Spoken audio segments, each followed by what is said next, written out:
HTML5 has a communication API which allows web pages to make AJAX requests to a different server than where the web page was first downloaded from. This is called cross-origin requests, and we'll see in this lesson how to implement the server side. So we have a client web page which I'll open in a browser, and a web server that's implemented in Python. And first of all, we'll see how to start that running. I've opened up a command window here into the VideoBrain project folder, and this is how you start the Python to run the web server. I've installed Python on my machine, and it runs in this folder by default, Python 2.7. So the Python engine will be running. It'll run my web server, CORS server, cross-origin request server.py. That's this file over here.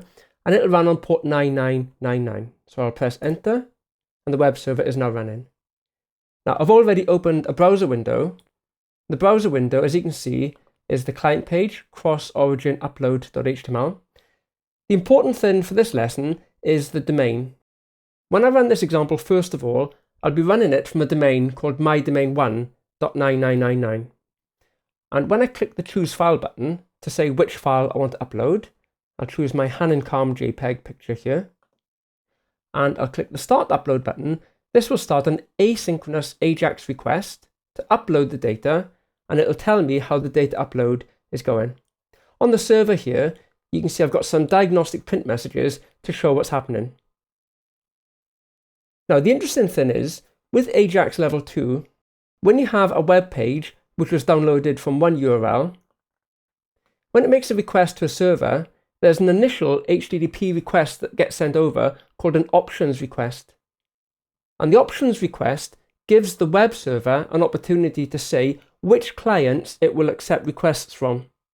So we'll have a look at how that's implemented, and then we'll see how the actual post handler is implemented itself in the Python server. Now the code for this I've opened already in Komodo Edit. This is a Python application. If you haven't done any Python programming before, then you don't need to worry too much. It's quite a familiar concept. It's an object-oriented language. And what I've implemented here is a class. That's the name of my class. And this is the base class that it implements. This is a standard base class. It's almost like a servlet class for a Java application. And in this class, I've implemented two methods. I have a method which will handle options headers. This is similar to the doGet and the doPost type methods you might have in a Java servlet. So when the web server runs, any options requests which are sent from the browser to say, will you communicate with me? They will be handled here. And as you can see, first of all, it prints out a message on the console to say that it's received an options request. And I'll just remind you what that looked like. That was this here, received an options request. And what we send back is a status code of 200 to say, OK. And then critically, these headers get sent back to the client as well. This indicates which domains are allowed to communicate with the server. In other words, the server is saying, I will allow you to talk to me if this is your origin. The origin can specify the schema and the domain and the port number. Okay, so if the client was anything other than that, then it wouldn't be allowed to talk to me. We also send back another header to say, I can let you send me post messages. And that's what the client does. The client posts the file to the server. When it does so, a post message arrives in here. This is how we implement post handling in Python. The details aren't entirely critical. It prints out a message to say that it's received a post request. And we saw that here. And then it loops through to read all of the data sent over from the client. So that'll be the entire contents of the JPEG file. And finally, when that's been read, it prints out this message. And it sends back another response to the client just so that they can send more data next time round. So the key point here with AJAX level 2, in order to support requests from various different clients, you have to be ready to handle the options request. The options request gives you an opportunity to send back headers to say who you will allow to communicate with you. So it would be interesting to see what would happen if the client tried to request from a different URL. So let's say we had a client from a URL other than mydomain1.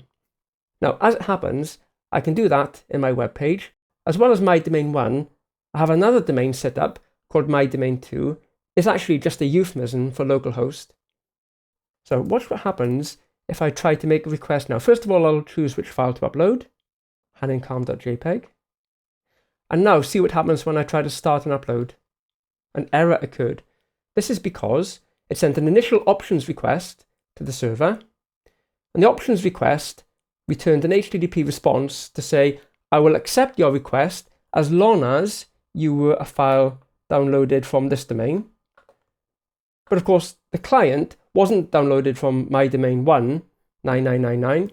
It was downloaded from my domain 2, 9999. Therefore, the AJAX request was abandoned. So this is quite a robust mechanism. It gives you flexibility, but it also gives you security. A browser can attempt to have an AJAX conversation with any backend server it wants to. At the backend server, you have the opportunity to say, I will only accept these requests if you're coming from a particular domain. So that concludes the lesson. We've seen how you can implement a server in a language such as Python to implement AJAX level 2 requests that come from different browsers to upload or download data.